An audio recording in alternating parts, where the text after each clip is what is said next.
Hi friends, எல்லாருக்கும் நமஸ்காரம். இந்த வீடியோவில் நம்ம குருவும் சிஷ்யர்களோட ஒற்றுமையை பற்றி தான் பார்க்க போகிறோம்.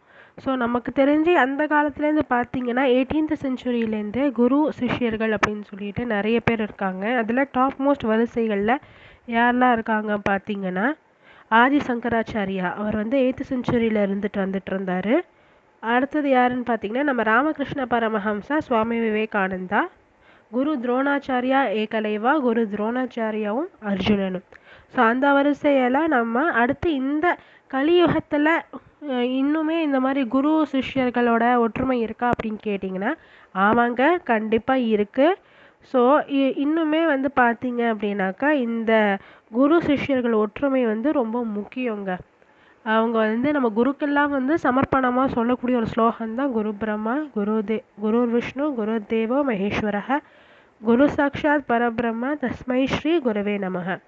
இது வந்து குருக்கு உண்டான ஸ்லோகம். இது எல்லா குருக்களுக்கும் சமர்ப்பணம். ஸோ இந்த கலியுகத்தில் இந்த குரு சிஷ்யர்கள்னு சொன்னேன் இல்லையா, அதில் வந்து இப்போ இன்னுமே வந்து ஒற்றுமையாக இருக்கக்கூடிய வந்து யாருங்க அப்படி பார்த்தீங்கன்னா நம்ம வந்து திருக்கோவிலூரில் ஒரு குரு இருக்கார். அவர் பேர் வந்து ஆயனார் திருவிக்கிரமன். ஸோ அவரும் அவர் சிஷ்யர்களும் பற்றி தான் இந்த பின் வரக்கூடிய வீடியோவில் நம்ம வந்து பார்க்க போகிறோம். அவங்களோட ஒற்றுமையை வந்து நாம் பார்க்க போகிறோம்.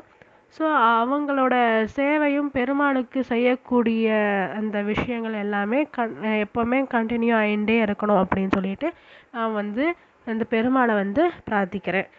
ஸோ நீங்கள் எல்லாரும் இந்த வீடியோவை மிஸ் பண்ணாமல் கடைசி வரை பாருங்கள், மிஸ் பண்ணாதீங்க, ஓகேங்களா? ஸோ இறுதியில் ஒரு ட்விஸ்ட் இருக்குது, அதையும் நீங்கள் வந்து பாருங்கள். ஸோ அப்புறம் வந்து நீங்கள் எல்லோரும் பார்த்து முடித்து லைக் பண்ணுங்கள், ஷேர் பண்ணுங்கள், அப்புறம் எங்கள் யூடியூப் சேனலுக்கு சப்ஸ்கிரைப் பண்ணுங்கள். ரொம்ப நன்றி.